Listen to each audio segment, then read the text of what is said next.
right, working with media. The lying media. We even have to take them into account?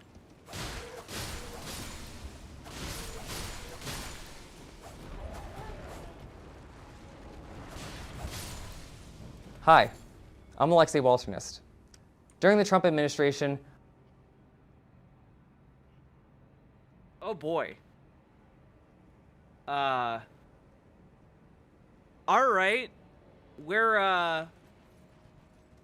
I'm getting some different vibes here.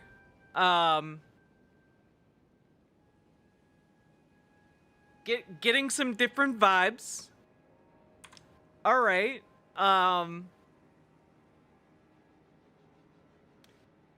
So this guy's gonna be telling us how to deal with the media. And to be fair and balanced, not TM, not DR. Priests do tend to have a lot of PR experience. You know, because of the scandals. So, yeah, you know, he might have good advice. Let's hear him out. I served as the Assistant Secretary for Public Affairs at the Department of Homeland Security. Okay, wait a minute. I actually didn't read all the way down. I saw that he was the former Assistant Secretary. I did not put together that he was working for DHS. My God. And I was also a spokesman at the Department of Justice. Previous to that, I worked on Capitol Hill at the Republican Study Committee. Currently, I am the co-founder of Athos, a communications and literary agency, and I am also an Eastern Catholic priest, where I serve my parish in Lansing, Michigan. Today, I'll be teaching you how to work with the media. In the eyes of many in the world, this every 4-year ceremony we accept as normal is nothing less than a miracle. In America, we understand that a nation is only living as long as it is striving. Only a few generations have been granted the role of defending freedom in its hour of maximum danger. This great nation will endure as it has endured, will revive and will prosper. Whether we go forward together with courage or turn back to policies that weakened our economy, diminished our leadership in the world, America's future will be in your hands.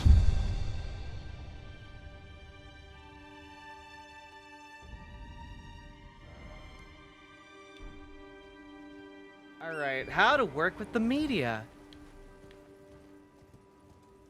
I hope some of my experience... Advice point number 1. Don't tell them you fucked a couch. Under no circumstance tell them that you fucked the couch, no matter how good it was looking in that new slip. Can be helpful to you, as I could teach you some of the tricks of the trade and some of the Rasputin, lover pitfalls of the that Russian many queen. people fall into in these positions. But also, Lady Ringcloud, thank you for the hopefully I can $5 give you a dono. framework so that as you prepare to enter into an administration, there's some work you can do now so that when the time comes, you'll be able to serve the American In people America, faithfully. we understand The first that a place to diver start is only is winning as having long some as they sort are of diving. self-ownership. We've seen this time and time again during Republican and conservative administrations, where you have staff who come in, particularly in the communication space, and they don't quite have the self-ownership, or they have some sort of inferiority complex where they crave approval from the media for doing their job, particularly from media that is hostile to them or doesn't support the president's agenda. And you'll notice time and time again, for those staffers who go in, they frankly embarrass themselves because they're craving that approval. So going into a conservative administration, it's always a good time to take stock into what you are getting into. The first thing is, are you getting into it because you're looking to build your public profile or to set yourself up for a great career after the fact? If you are going into a conservative administration, odds are that that will not happen. It is simply... Okay. Yeah, if you're going into an a Republican administration, you're just not You're not gonna make a name for yourself, okay, bud? Okay, hotshot? All right? Lesson number 1. They don't care about you. You're disposable. The nature of the politics. If you're going into a liberal administration, after you finish, there's the big payouts, the Fortune 500 company jobs, the big lobbying jobs, the big spokesperson jobs. You know, this is actually a refreshing level of honesty. You know, like, he's like, look, if you go in and you can be antagonistic towards liberals, you're gonna get a lot of money afterwards. But if you go into a Republican administration, there's no money in it, okay? You fuck off. Fuck off and die. Jobs. That frankly doesn't exist for a lot of those who work in a conservative administration. And the reason I bring this up is because oftentimes when communications and working with the media goes wrong, it's because folks are trying to audition for those jobs throughout their entire tenure. Which brings me to one of my important points, which is you're entering into public service. So the nature of public service is you're there to serve the American public. What? You're there to serve the president, which they elected. And done right, you give more than you get back. So the whole mentality of you're going in to advance your career, to make a name for yourself, or to find some... Yeah, truly conservative bureaucrats are true public servants. Mm-hmm. Yeah, they really love helping people. Promising lucrative To discriminate. Job after the fact. It's very misguided, but also it's very transparent, and you can tell that's what people are in it for. If you give that up and you're willing to go in to genuinely serve the public, not advance your own interest, and realize that done right, odds are you're going to not have the best job prospects if working in a Republican administration, you're already going to be better off. Because every time you talk with the media, you're going to be dedicated to the important things. What is my job in disseminating information to the public? You're not going to be seeking their approval, and you're going to be focused on implementing the president's agenda, and you're going to also keep touch with the American people. Oftentimes when you're communicating with the public, you can feel this pressure from legacy, mainstream, liberal media outlets to tell them what they want to hear, rather than what the people elected for the president to enact.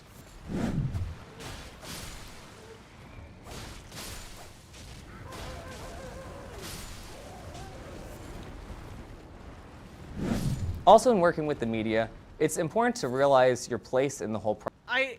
I do love that conservative bureaucrats who would be attracted to Project 2025, the Heritage Foundation felt the need to be like, okay guys, just as an FYI, this isn't a gold rush, okay? Like, you're not gonna make a ton of money. You're gonna make an okay amount of money. Don't get those dollar signs in your eyes. I mean, sure, okay, we all love discriminating here, but don't think of this as your opportunity to get wealthy. You did it, Ms. Milena. Process. Oftentimes, individuals will look into working in communications or public affairs, and they look at the people who are in front of the camera as their idols, and they think that this is something that they are going to be working towards, whether it's White House press secretary or other jobs where you're regularly on TV driving the message. Most people who are working with the media, the large number of Schedule C appointees or even presidential appointees that are working in communications, you're not going to be in front of the camera. And this is important to realize because you're going to be working on things very differently. You're going to be working to get buy-in on processes, and you're not going to be working with the media directly to get your name in something. The best people who work in communications in a government administration, oftentimes they are unnamed. They're the people that are doing the briefing books for the White House press secretary. They're doing briefing books for cabinet secretaries, or even lower level undersecretaries, assistant secretaries, or just lawyers working on a case. It's important to keep in mind that these jobs are all equally important in running an effective communications operation. The person in front of the camera relies on numerous people who are working behind the camera. And getting the facts right and prepared, negotiating bookings, negotiating print interviews, that is all necessary to get out the job of the administration and to communicate effectively. Whenever people are in these jobs, they can often get this type of complex where if only I do enough behind camera work, then I'll get in front of the camera. But oftentimes this is misguided because both of these jobs are incredibly important. And also, just the way the numbers work and the jobs work, the number of in front of camera jobs is very, very few and far in between. Odds are you won't have one of these positions. Does it mean that you failed? No, certainly not. Most of the communications actually happens behind the scenes. And as long as you understand that, that's going to set you up for good professional development, but also it will help you do your job better so that you're not trying to do another job, but you're trying to do the job that is in front of you. On the matter of your mentality and personal development, it is also very important to keep in mind your credibility. When you're in an administration, oftentimes you can be tempted with fudging some numbers or getting into a political tit for tat. Yeah, when you're in an administration, yeah, sometimes some unnamed individual might ask you to do something a little bit illegal. You know, and sometimes that person may be the President of the United States, and you have to, at that point, depending on the administration, say, yes, sir, or no, sir. Or getting into some sort of fight with the media. But it's important to keep Good in night, mind Dragonfly. that your And yes, credibility folks, go is very, very important. cure That is one ballots. thing that you go into an administration with that you really need to leave with in order to effectively do your job. Go cure ballots for, Once you no longer become credible, then you frankly forgot- can't do your job. I forgot what it is. One I'm so way sorry. to do that is simply doing your homework. Oftentimes, people in the communications and media industry, the public affairs folks, they're viewed as simply gophers, the people who go for things, to the rest of the administration. So in terms of prestige in an administration, sometimes people will think, well, you have the lawyers doing the real work, the regulators, the people who are writing policy, the law enforcement, they're doing the real work. And then here you have the communications people who are just sending out the press releases and they're calling it a day, where they kind of are kind of an icing on a cake, but they're not really driving the operations. Where oftentimes, working with these people, you can accept that mentality. And that's kind of where things go wrong in the first place, where they view their job as a communicator as a little transitory. They're just going to be distributors of press releases, or they'll just be a booker or just a speechwriter. And they'll leave the hard homework, the hard reading, to the subject matter experts. If you rely on those who are writing policy all day to set the messaging, set the strategy, and to dictate what the press releases are and how you're going to engage with the media, ultimately they are right. You are just the distributor. But successful communicators, they don't accept that mantle.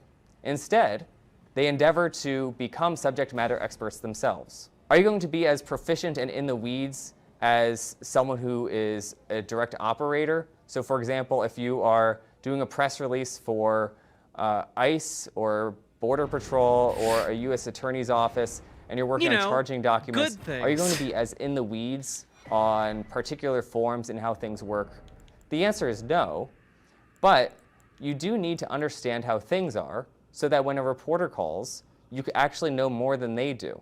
You know how the process works, and you know how you can add value to reporting. So whenever you talk with media, doing your homework to become a subject matter expert is invaluable. And also, it gets you out of this system where you're just a booker, where you're just setting someone up with the real experts. If you do your homework, you read the policy papers, you read the charging documents, you read the underlying source materials for a press release, when the media calls, you can actually set them on the things that are important, and then you can set the next. Wow, you mean when when you need to do something, you just read the documents so that you can talk about it from a position of actually knowing things, as opposed to like just what bullshitting. Like what? It's actually kind of insane how so much of the advice these people are giving is just, yeah, you know, you really need to read the material so that you know what you're supposed to even be talking about. I don't know. This just seems like a lot of, hey, while you're being evil, remember that you should be a competent kind of evil. You know, you should really read the thing people are calling to ask you about. Yeah, do your job, idiot. Narratives.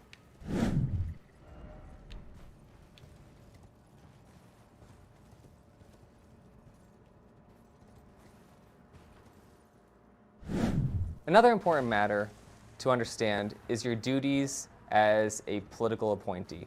Whenever you're in a position like this, you are in a position of the public trust, where you work on behalf of the American people, and you also have another job to implement the agenda of the president who is elected. Oftentimes, when people are in these positions, they'll talk about political appointees almost as they're ruining a system that's working effectively without them.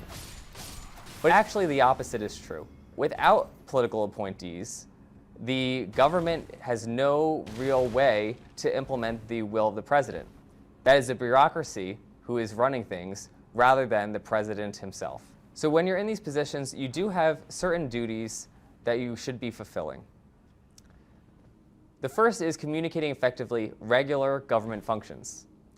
There is the functions of the government that happen with or without political appointees, whether it's law enforcement, whether it's regulatory enforcement, and simply informing the public of what we think of as these routine things is one of our duties as a communicator when you work with the media. The second is, how are you implementing the agenda of the president? And this, simply put, is what makes us a republic, where the people have a government that works for them, and at this point, largely, it is consisting of career bureaucrats.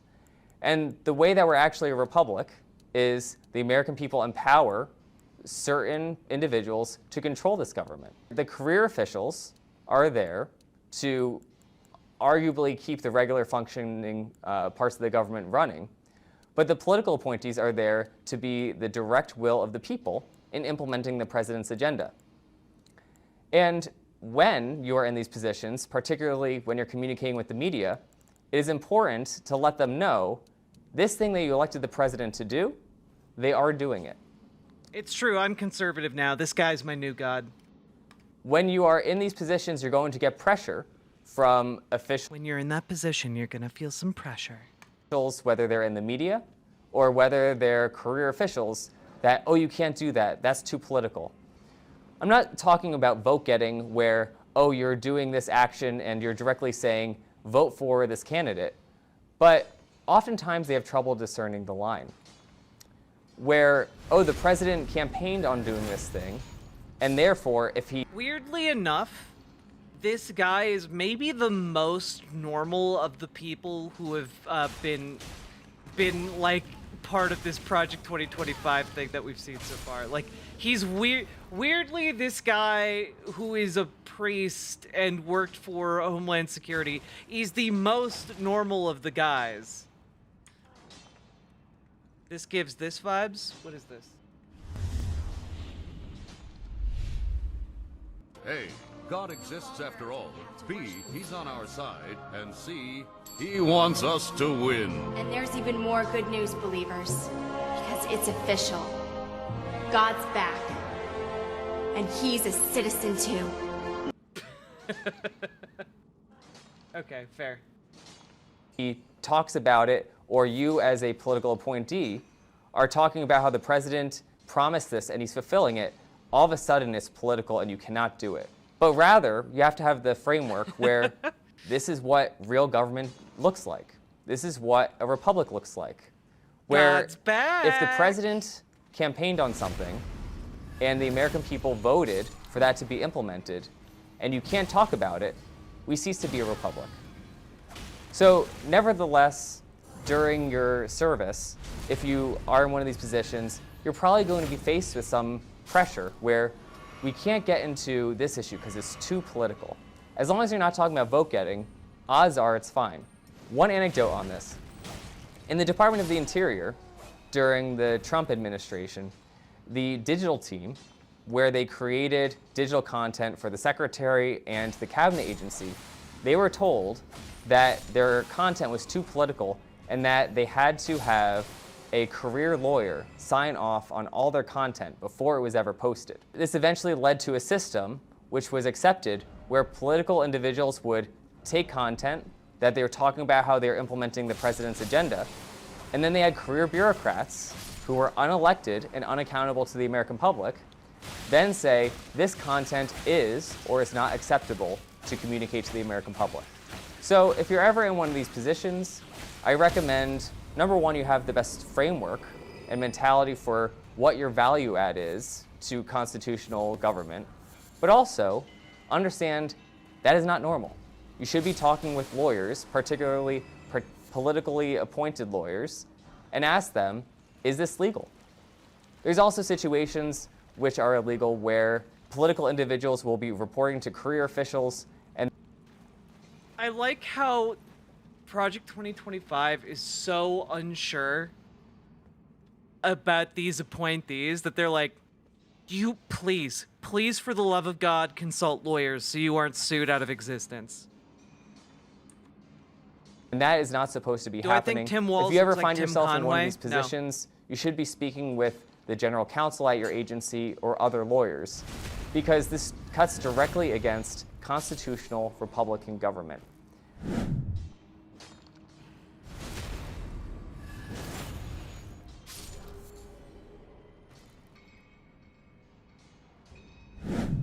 Next, I want to talk to you about how the media works. You may think, I wish Jack had seen any of this. What? You've dug into this guy? Who is this guy?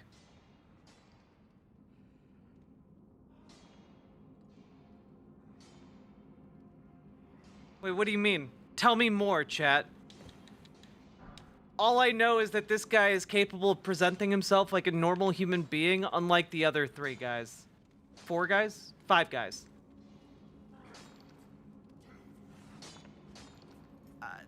Catalina Gearbox, please stop using shortened URLs. I've already said I don't like it.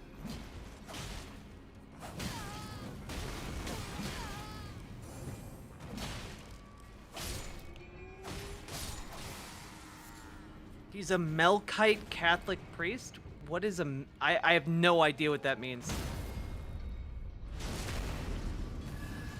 What is this? The Melkites. Byzantine Rite Catholics of Middle Eastern origin. The Byzantines. Those dastards. Alright. Early Christians of Antioch. Okay. Members of the Catholic Church.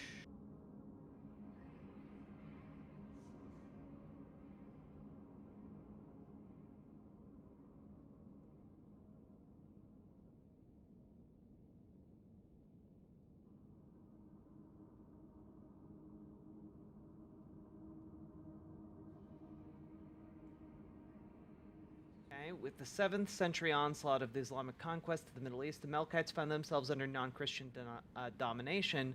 During most of the first Islamic period, the Melkites were well treated as a protected people, but they were frequently denied all civic and social responsibilities. When the Byzantine Empire reconquered the Middle East, the fashions of Constantinople were incorporated into the liturgical life. Okay.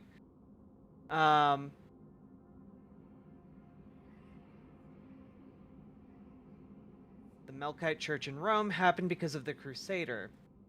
I'm assuming the Crusades. The Western Catholics came into the Holy Land. They did not recognize the legitimacy of the Eastern methods of worship.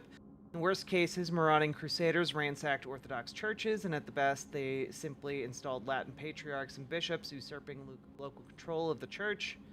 By the end of the Crusades, there was an estrangement. Okay.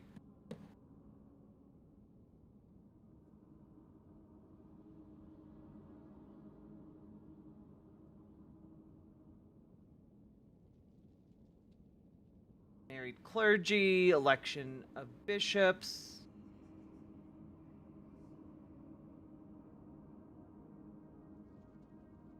I mean, I don't know what makes them evil. What makes them bad?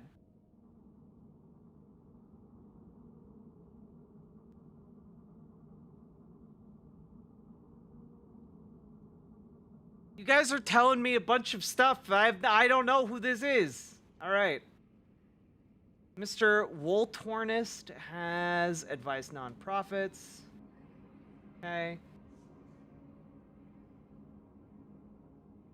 Okay. Federal government's chief crisis communicator. He managed the government's response to hurricanes, cyber, congressional oversight.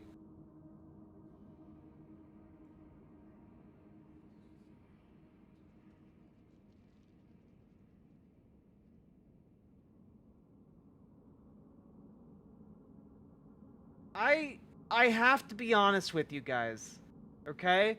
You keep telling me that he's like evil as hell. Climb, captivate, conquer.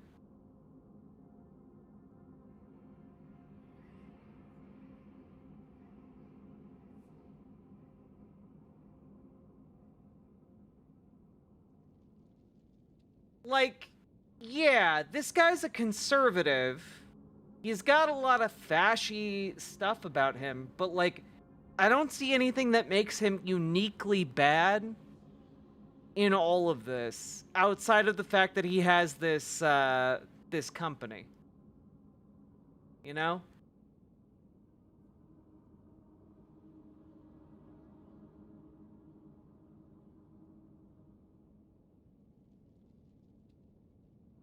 He's not a normal Melkite?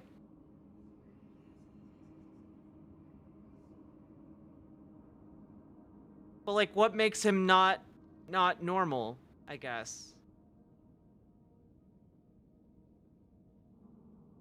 I mean, aside from the fact that he's involved with like this fascist project, right? Like, obviously that sets him apart in a very negative way.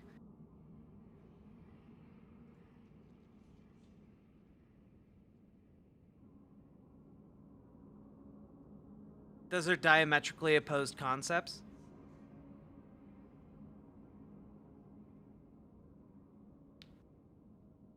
Like a Buddhist with an AK? Yeah, I guess I just don't necessarily view that as like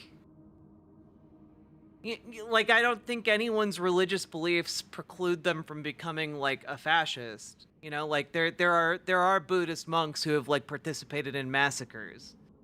Like,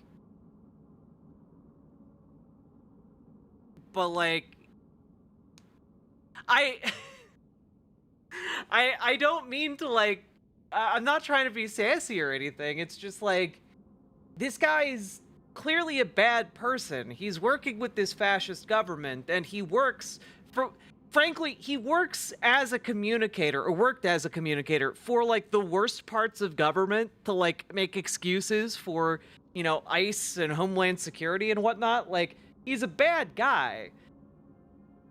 I was just waiting for like, oh God, is there like, did they do child marriages or something? Like, no, you guys have nothing to apologize for.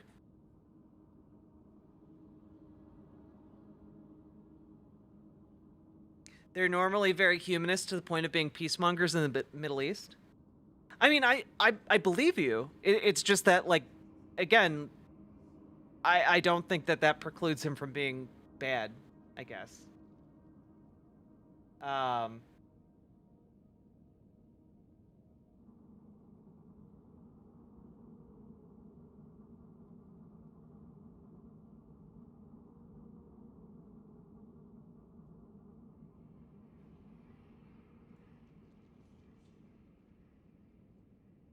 I do really wish. Oh, was his PR firm like behind like pushing this North Korean defector on like all of the podcasts? Oh God. Oh, okay. Okay. Here's the damning thing about his PR company. Here's the damning thing. All right. You have Christopher Rufo's book. You know, they're handling the PR for Christopher Rufo. Go Woke, Go Broke as a book? Come on.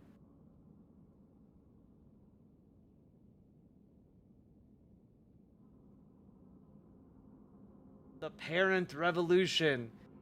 Rescue your kids by doing homeschool. Let's go. Oh, Israel and civilization, the fate of the Jewish nation and the destiny of the West. Oh boy. Taking Washington back to save America. Storming the ivory tower.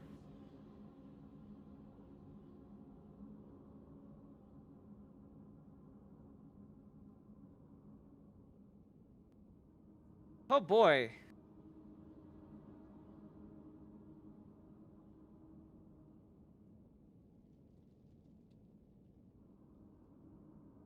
These are some real books they've worked on.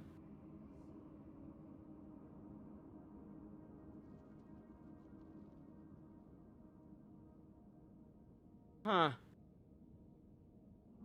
Specifically, I'm interested in this one that has a foreword by J.D. Vance. Don's early taking back Washington to save America. This seems strangely related to what we're learning about right now. In this ambitious and provocative book, Heritage Foundation President Dr. Kevin Roberts announces the arrival of a new conservative movement.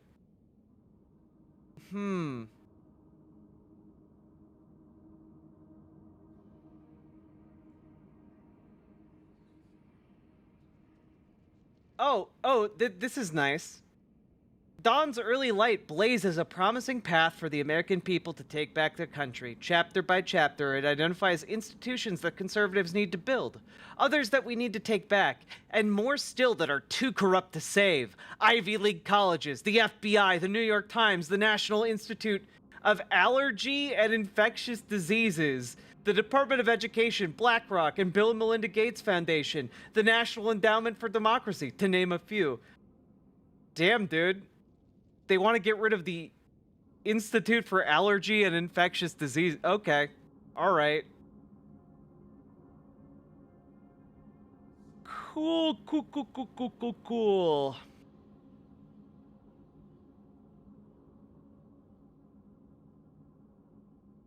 Well, if J.D. Vance says, never before has a figure with Roberts' depth and stature within the American right tried to articulate a genuinely new future for conservatism.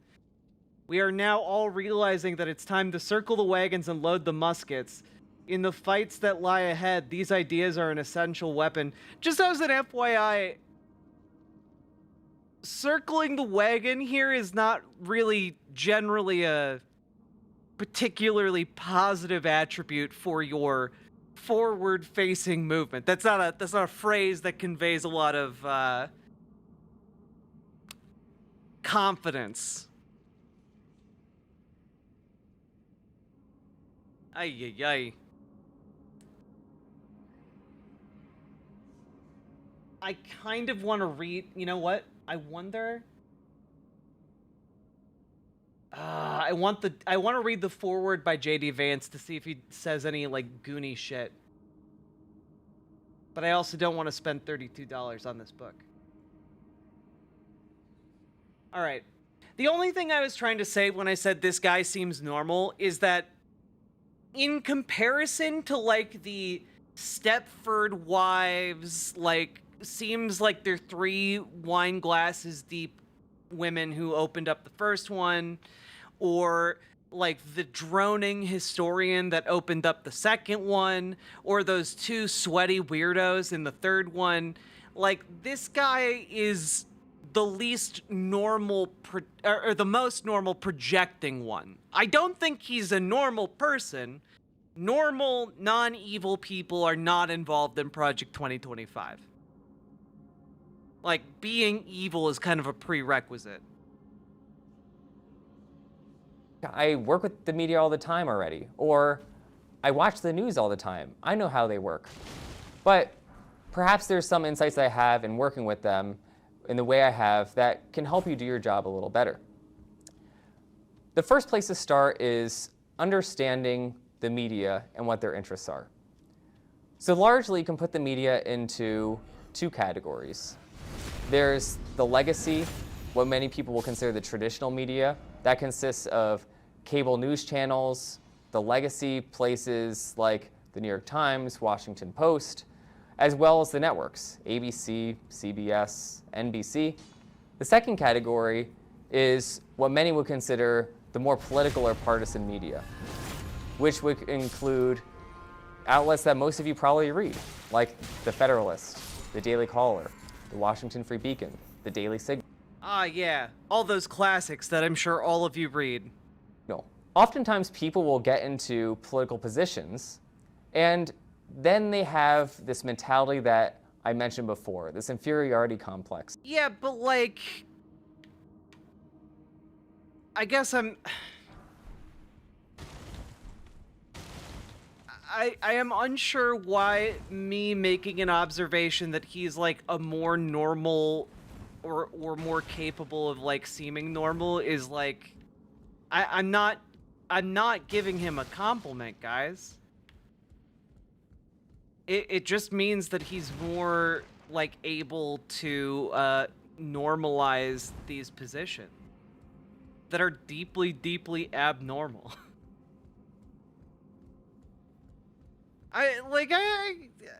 He creeps me the fuck out. Oh yeah, I would never accept a drink from him. Let me put it this way. Yeah, he has a lot of the hallmarks of a Catholic priest. Negative. Okay? There, I said it. I said it! I'm sorry if that was too edgy for you guys. Where they crave the mainstream media's attention. They crave their approval. Oh, no, I get it, Ms. Molina. And I understand. they act like the conservative media is some sort of second-tier media, where this whole mentality, frankly, betrays the trust of the American people. The American people read all kinds of outlets, and also different kind of Americans read different kinds of outlets. If I'm a conservative, odds are I'm not reading the Washington Post or New York Times.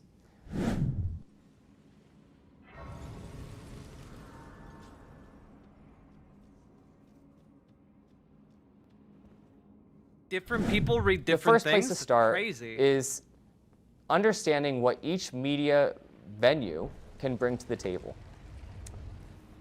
With the legacy media, it is a multi-billion-dollar industry. Oh, damn it. Like most of them, their premise for making money is simply getting eyeballs on their content so they can sell ads. And the way they often do this is by creating salacious content. But also, in the modern era, they appeal to a certain type of political leaning. So if you ask most people, it's pretty clear that most mainstream media outlets are to the left. Remember how I talked about having some sort of self-ownership before you go into serve in an administration? This is where it becomes important. Because if you are working with a New York Times reporter who covers your beat or whatever you're responsible for communicating to the American public, if you are in a position where you crave their approval, you're going to mess up. You're going to do something wrong. If the New York Times is writing a glowing profile on you, the person who's supposed to be behind the scenes, you're doing something wrong. Not only because you're... If people like you, you fucked up. Is a hell of a line. That's a real odd position to take here. frankly getting a little outside of your lane, but also because they are certainly to the left, and if you're serving a conservative administration, you should not be getting glowing reviews from the left. Oftentimes, people will satisfy trying to build relationships with these legacy outlets, and they will try to get their approval by leaking. Most of the time, if you're a reporter at the New York Times or Washington Post, they want leaks. That's how they drive that salacious news that gets clicks. I can guarantee you they are not working with you if you're in a conservative administration to implement the president's agenda. Actually, to the contrary, they want leaks to stymie any type of conservative administration agenda. So this is important to keep in mind because whenever you're in a position of trust for the public, there are these many opportunities to leak information to the press, where almost every time it is not in your interest. But the thing that they always try to dangle in front of you is, oh, you're going to get that lunch meeting or that coffee meeting with this legacy outlet, and they're going to say how helpful you were. It's not that helpful.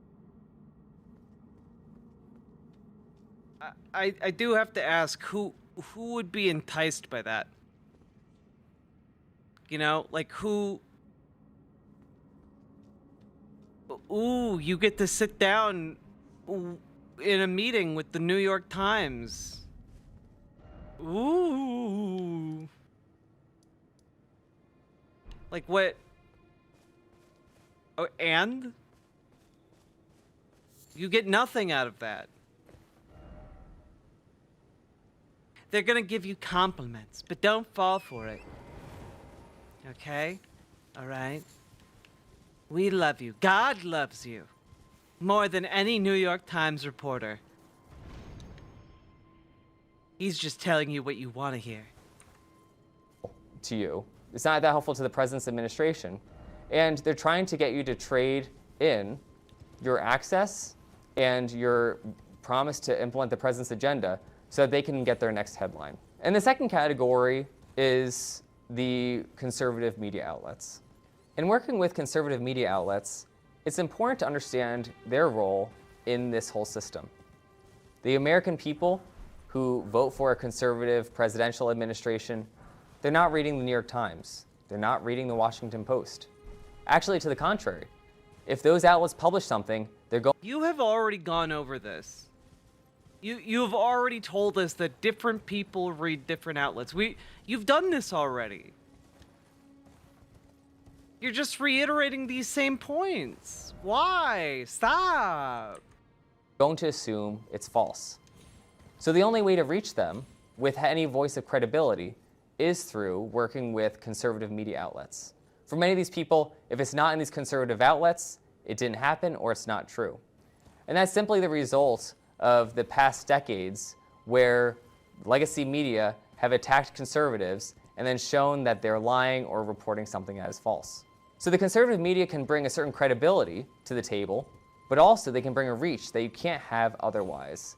So in any type of communication strategy, they should be a large part so that you can effectively communicate with the American people who put you in the position that you could be holding.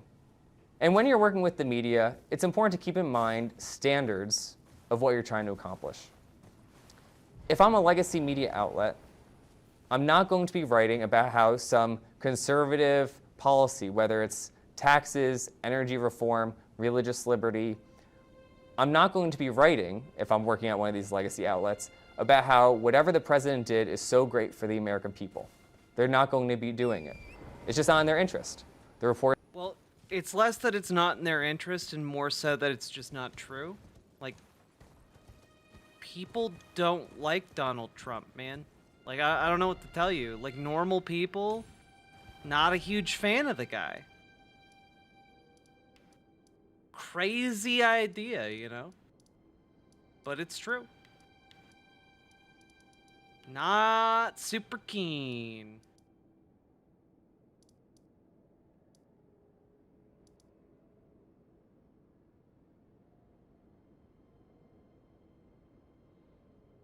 Don't politically align that way. Even more so, their editors do not align that way. And they don't want to make a conservative administration look like they're effective in doing their job. So what do you want to get from them? Because they're not. One method is sometimes people just write these outlets off wholesale, where that strategy sometimes has its merits, but more often than not, the American people do deserve to know what's happening, and they read these outlets. So what is the value that these outlets can bring to the table?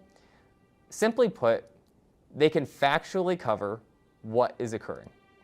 So should you be fighting with them on how everything the president did is really great? You should certainly be having that fight, but odds are they're not going to write a glowing piece. Yeah, probably not.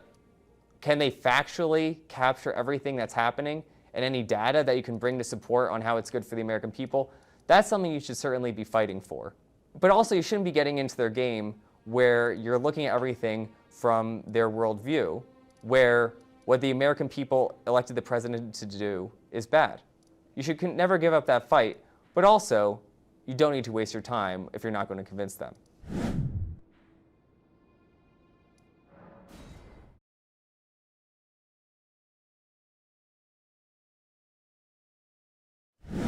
And the second category is the conservative media outlets. Sometimes they need a little more help. Yeah, this is all in service of like this, we are under constant attack. You must feel fear. We need to be on guard at all times because people cannot be trusted. You cannot trust anyone. They're all out to get you because they all hate the president, and it's in their best interest to continue hating the president. Oh God. There we go.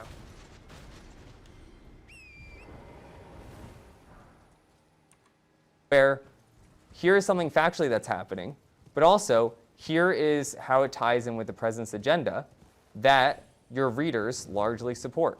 Sometimes this takes some extra background calls. Sometimes this takes giving them some scoops so that they can get ahead of the coverage. It's also important to keep in mind the resource disparity. If I'm a legacy media outlet, I have hundreds or sometimes even thousands of reporters that I can throw on beats upon beats. For example, Bloomberg. They have hundreds of reporters that will write up nearly every single legal filing of note, every single regulation of note. And they basically have the resources to cover almost everything of substance coming out of an administration, especially if it's going to make someone money. Whereas if I'm a conservative outlet, oftentimes they're running on a scale that is smaller. They don't have the sheer number of reporters that are able to cover every microbeat. So sometimes if you're going to send out a press release, the Bloomberg type will pick it up, and sometimes one of these conservative outlets, they may want to cover it, but they just don't have the resources. So in order to reach the audience of the American people that support the president's agenda, sometimes you need to do a little bit of hand-holding, where you reach out to an editor beforehand, you can embargo something, and help them with their resource allocation just by simply giving them a heads up.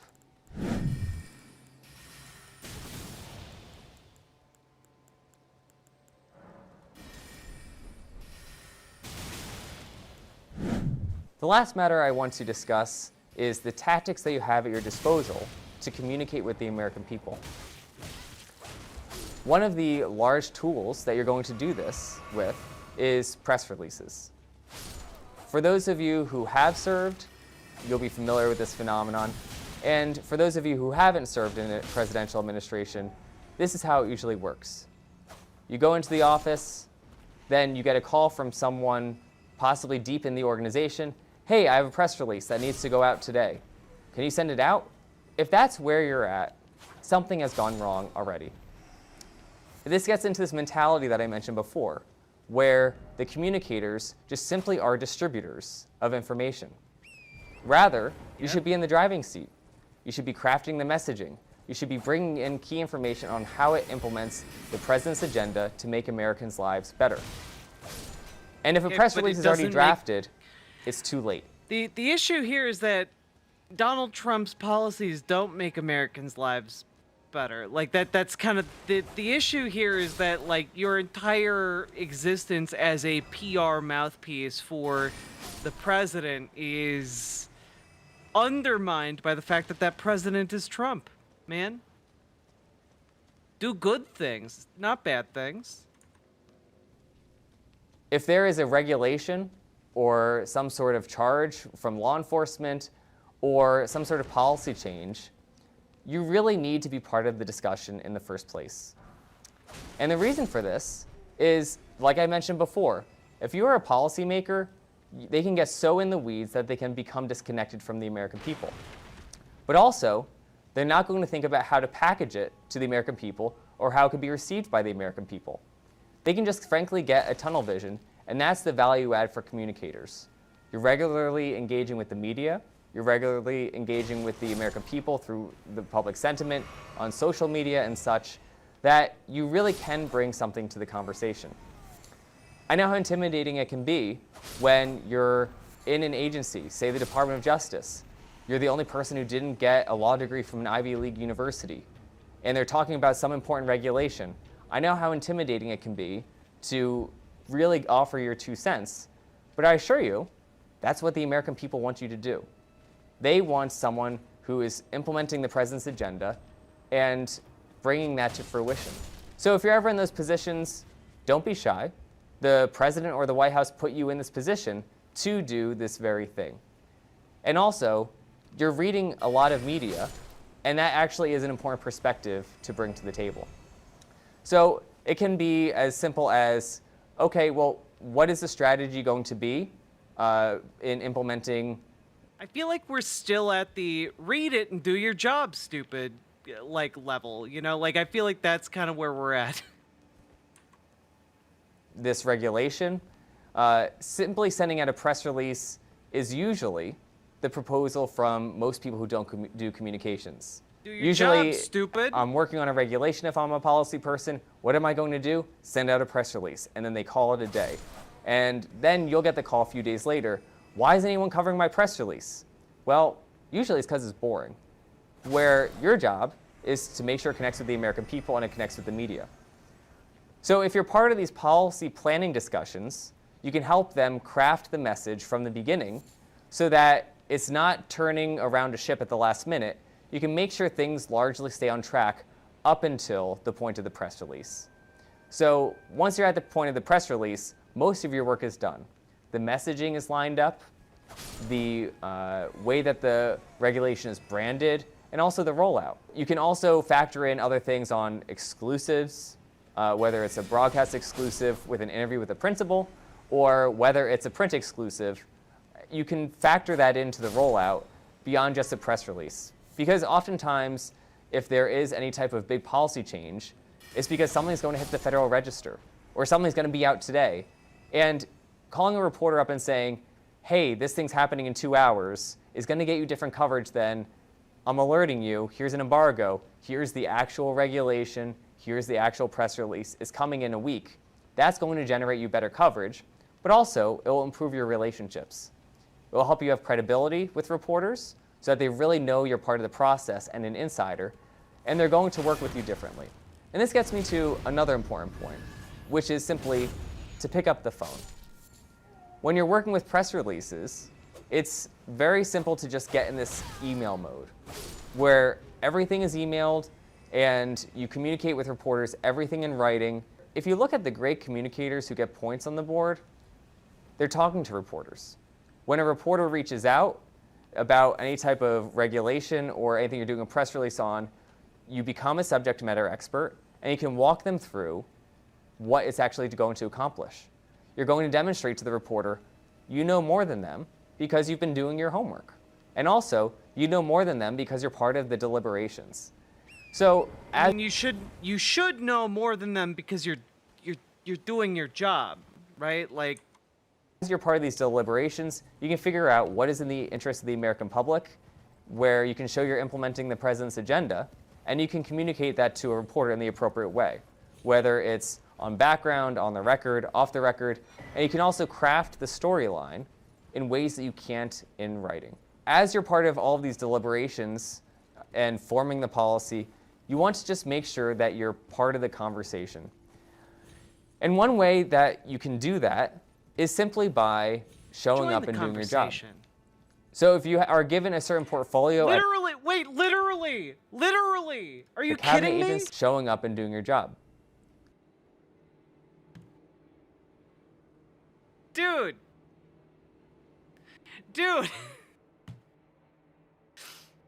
The main advice of this video is just show up and do your job.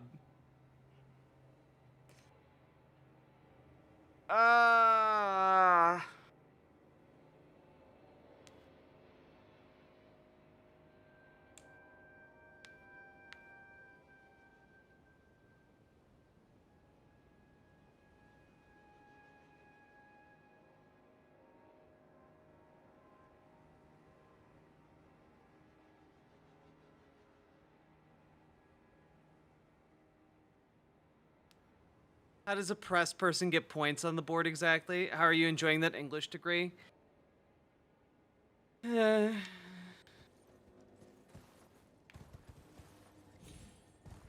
Like...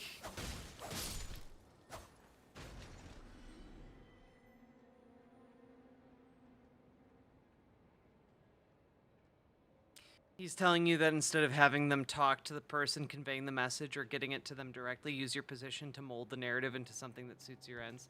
Well, yeah. He's basically saying, fabricate your own narrative. Like,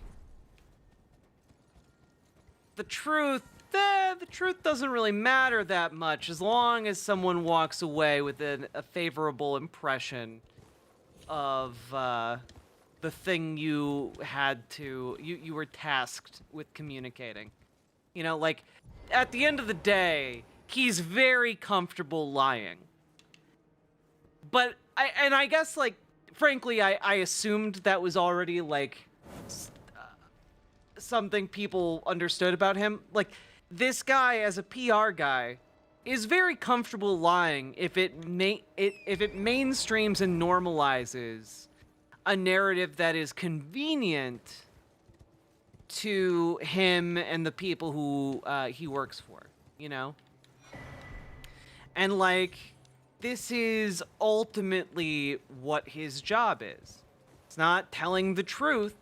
It's making sure that you are helping to spread, knowingly or not, propaganda that serves the interests of folks like Donald Trump.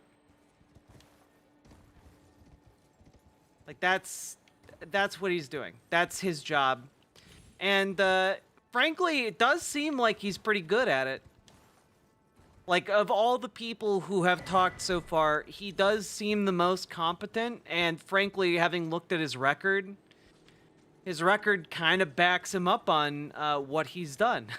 You know, like, he's a guy who will go out there and make, like, horrific government overreach seem normal and okay, and really that's how the system should work. But what I find fascinating is that so much of what he's saying is just go out there and lie. As long as you're not breaking laws, just go out there, lie, and show up to do your work. Like, that, it's kind of incredible how brazen it is at the end of the day. So if you are given a certain portfolio at a cabinet agency, or if you're at the White House, you should be regularly talking with those who are implementing some sort of policy. You shouldn't only be seeing them when, hey, there's a press release ready to go out. You should be checking in with them every day or so. Hey, what do you have coming down the pipeline? You should be checking in every day or so, you know, like, hey, what's up? You want to play some pickleball? That seems to be what, like, people are into right now. Pickleball is, like, all the rage. I'm more alarmed by the target of this messaging. Press releases are an insanely vulnerable thing to target this consistently. This man doesn't believe in honesty or reaching across the aisle. No, of course not. He believes in winning. Like, he doesn't believe in any kind of honesty or fair play. He believes in spreading lies that serve the ends of the person who employs him. That's it's kind of what conservatives have. Like that's their thing, you know? Oof. Big jumps. What the fuck is pickleball? It's like racquetball, which is like tennis.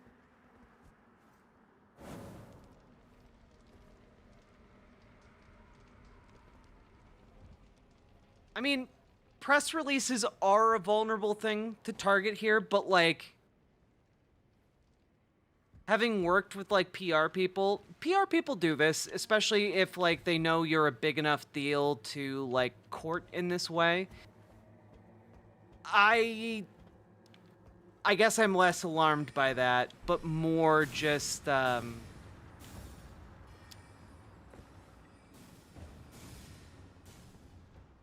I guess I'm alarmed by the fact that he's just out there basically saying anyone can do this. Anyone can simply lie to anyone can simply go out there and lie. You just have to know who you're lying to. Hey, here's a news story that, we could use your help on.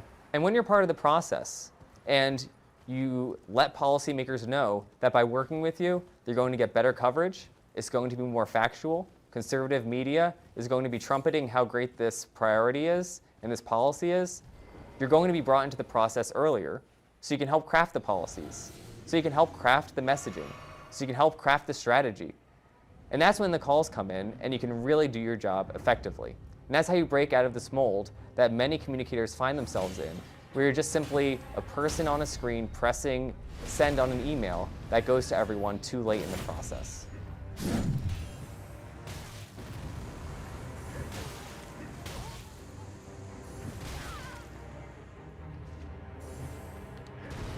Another important tool that you'll have is background briefings. A lot of the magic that happens in communicating what a president or his administration is doing happens in ways that aren't even directly reported. These are background calls off the Oh yeah, this guy is absolutely the most terrifying guy. He's competent. He's a competent fascist. We found our Goebbels, you know? Like this guy can do propaganda.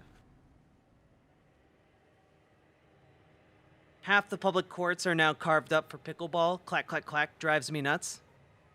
Right?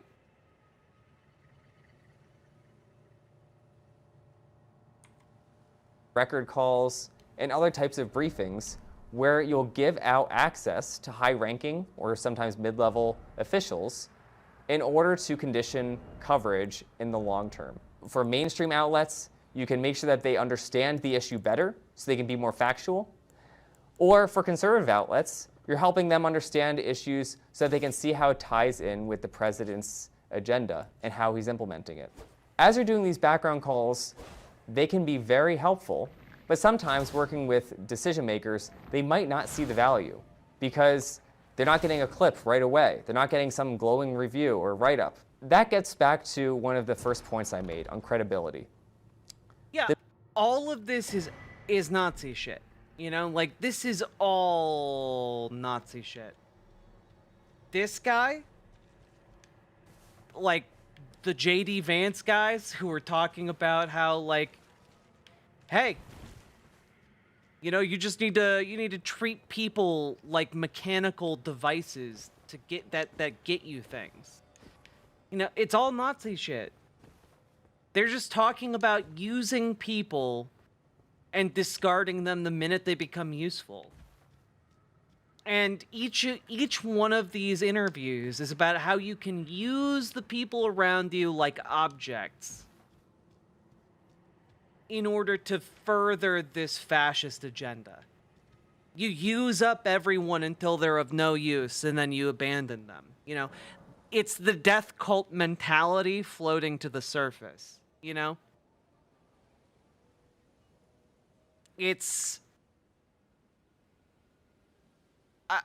fundamentally, it's how fascist ideology views all people, even the fascists who adhere to it, you know? You use up everyone until there's nothing left, until they're husks, and then you kick them to the curb to rot and die. I'm not saying they're Nazis, but I'm saying they probably would have been Nazis. Yeah. Could this guy end up saying some really inflammatory shit like Goebbels did?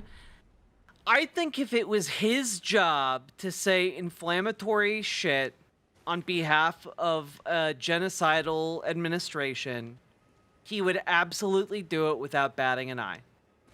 I don't think he has moral qualms or compunctions about doing that. Did I use compunctions right there? Maybe not. But I don't think he fundamentally has an issue with doing that.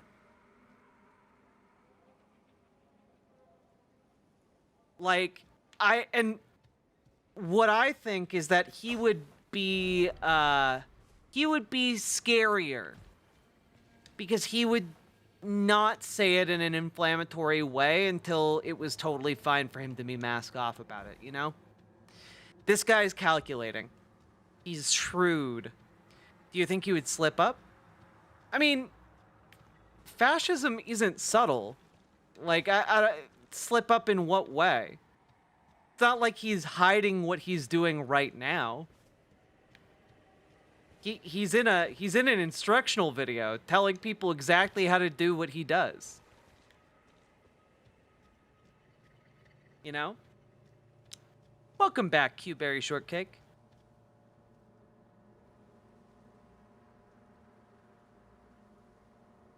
Yeah, it sucks, but now we're part of Project 2025. This is our training video. When we wake up tomorrow, everything will be more clear.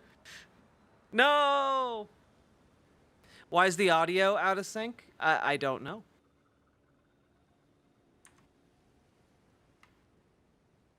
The media needs to understand that you are a gatekeeper and that you're going to help them do their job, and you need to create an incentive structure where they want to come to you rather than go around you. So by helping them do their job better, by setting them up with important officials who are making decisions, you can help them trust you that you're in the know, but also help them come to you when they're writing a story.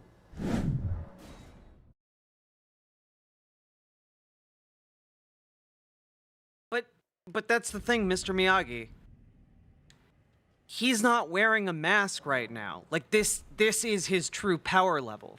You know, like, he's not putting on a performance for us in this video. This is not a performance for the general public. This was intended for behind-the-scenes training videos for Project 2025 adherents. You know, like,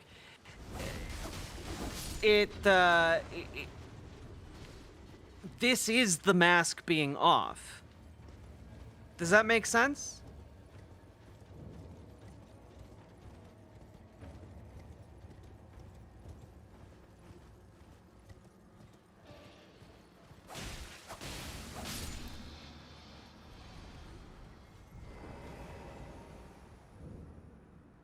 Yeah, like, this was intended for the true believers. I have awaited your return. They're not going to discuss the end goals here? Now it will force. Well, yeah, like, he's not going to be like, yes, and then we kill all the trans people. Like, he's not going to do that, because what he's doing here is focusing everyone on what to do to empower Donald Trump once he gets elected. Notice none of these people are really talking about what the end goals are, because they already all know what the end goals are, and the end goals are whatever Donald Trump wants. And they're okay with that. Do you find it that I would show? Well, I'm the mere bench she is, but the rottings, I doubt that she... Oh, now she's come do so. Now she's come do so.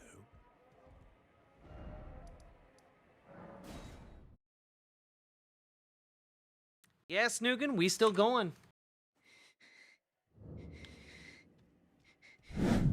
You'll also be faced with many instances where, from legacy outlets, they're writing a damaging story about someone or something or some agency that you're responsible to be their spokesman for.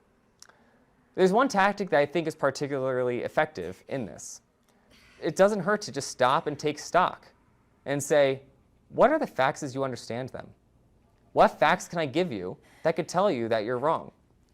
And that oftentimes will take them aback because they're never really asked that. And also you can ask them about how they're doing their job. You can say, okay, you're writing this story. Am I the last call that you're making? Who else have you talked to? Have you been researching this? Or ask them about how they came to the conclusions they have. Some of the more honest reporters will tell you point blank, I haven't talked to as many people as I would have liked to, or I don't know as much as I should. And sometimes, even with these legacy outlets, you can fill in important information that they would not have otherwise. As long as they're being honest with you in their limitations, that usually shows some sort of humility that they're willing to work with you and get things right.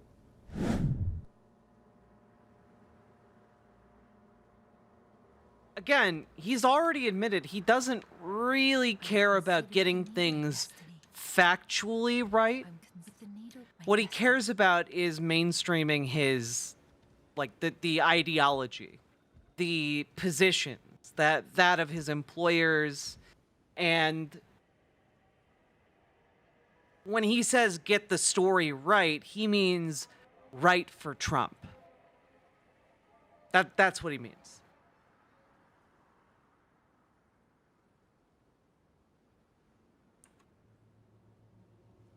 I'm considering with the needle my destiny.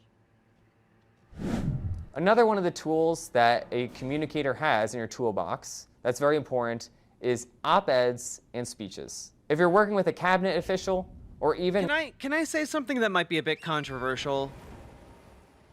We should really get rid of op-eds, or at least heavily curtail them in our publications, because, like, they seem to mainly be used in mainstream media for evil.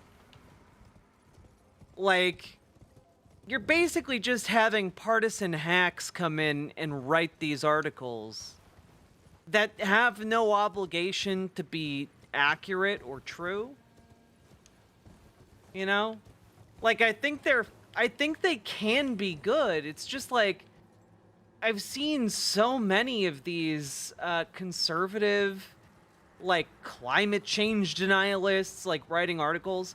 I have no problem with op-eds in principle. The issue I have is that if you're going to allow op-eds, you should fact check them. You know, like, if you're going to print an op-ed, it should get fact-checked.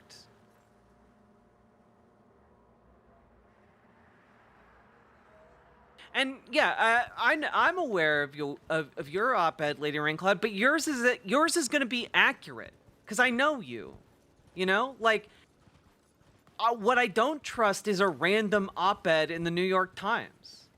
You know, those are written by absolute ghouls. For the most part, you know, and like, why?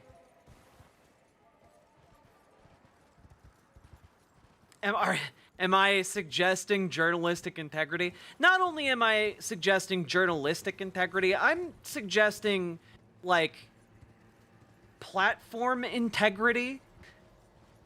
Like, I feel like you have a duty to your audience and your readers to make sure they're getting accurate information, and, like,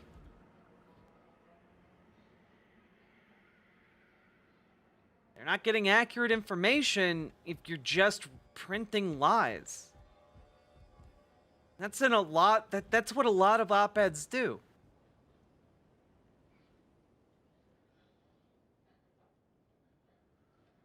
The funny part about fact-checking op-eds is it requires a second op-ed to do it. No, you don't need a second op-ed to fact-check.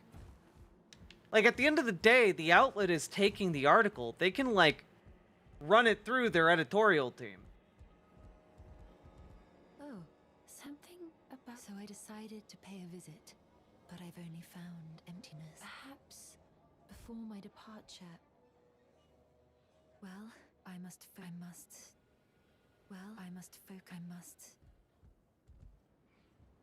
Many of the lower ranking officials, there are a lot of speeches that these principals will give. Many times in any type of communications office, this is how it happens. You're a speechwriter, or you're in the speechwriting office, or you're someone who's just designated to write speeches. You get a calendar invite, and you're told, we need a speech by this date. And then you draft it. Or sometimes the principal will draft it themselves and just send it to you to send out. Whenever principals will put something on the calendar for a speech, in practice, that is how it works, or but they it draft shouldn't be that something, way. sometimes they'll think of it just as a regular churn. But this is really missing many of these big opportunities for speeches and for op-eds. Think of all the speeches that were given in any presidential administration, and then think of how many that you have seen where someone sent it to you and said, oh my gosh, have you seen this speech? They said things that I've thought about it, but they've never put it like that. They were so right. These are one of these few opportunities where we can really have thought leadership. Most of what you do in communicating is contributing to the churn. This is the daily breaking news of some regulation or policy change or some military conflict or crisis. But speechwriting is the ability to set trends in the long run, ProPublica is that the to opiate pave an magnate intellectual wonder? framework they can go down as you're implementing the president's agenda. And if you remember this, you can really take speeches and op-eds and turn them into what you're they should trying be. to ask me. Sorry. Opportunities to tell Americans how you're improving their lives, and also to sell a vision. Oftentimes, we have this vision setting during presidential campaigns, and then it kind of peers out once the government power is taken by a presidential candidate and they're actually sworn in as president. Yet, if you think of many of the big speeches, like Reagan's City on a Hill speech, that was given while he was president, or the Tear Down This Wall speech. Those are these opportunities that we should be going for. These are really hard moments to create, but we have enough of the tools to do it. So inevitably, there is a time crunch. You are going to have to do some of these churn speeches, but they should really be avoided. When you leave the administration, you don't want to be thinking, man, I had all these opportunities to tell these great stories, to sell the American dream, or to lay out a vision for what America could be. Before you get in, and when you're in, don't get stuck in the churn, and think, what would a life-changing speech look like? What would a speech be like that everyone is talking about for the next few months? What does a speech look like that the New York Times editorial board is going to have a meltdown over? If you're doing that, odds are you're doing something right. And you need to think about selling something that gets the American people excited because you're genuinely going to help them.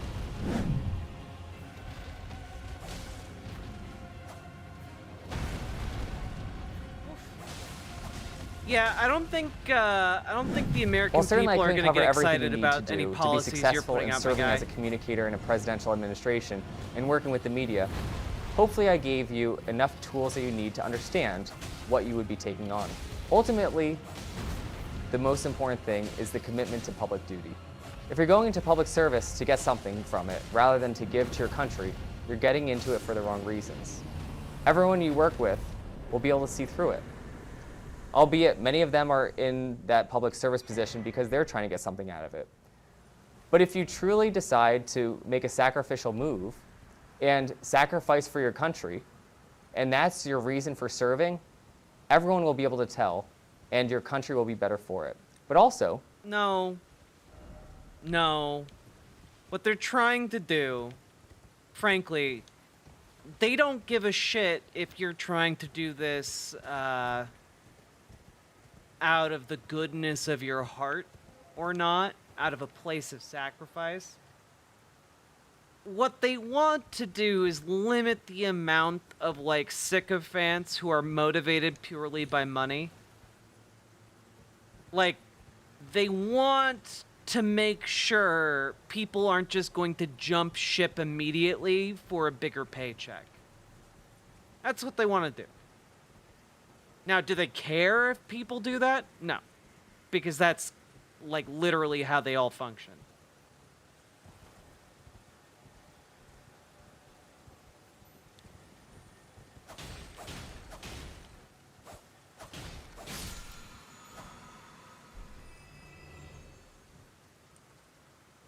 you'll be better for it.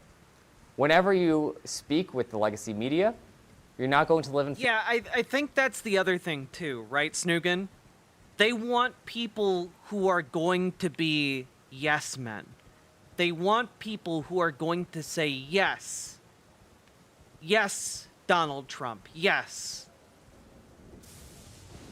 That's what they want. They do not give a single shit about why you're there other than they want unconditional loyalty. Fear of them. You're going to encounter them as someone entrusted by the American public. And they will notice. They'll notice that you don't crave their approval because you're speaking with the approval of the American people. Your Explorers. Whenever you're working with writing speeches or op-eds, you will have a conviction that the American people put you in this position and that you won't have any type of inadequacies or any other complexes that you're trying to flesh out in your speeches. You're going to be focused on delivering what the American people want, and that is, simply put, a constitutional government. You're coming in to implement the will of the people, the will of the president, and simply put, to help the government function. Thank you. But you don't believe in functioning government. Like that's kind of the problem here, right? Like none of these clowns actually believe in functional governance. They actively disbelieve in it, actually.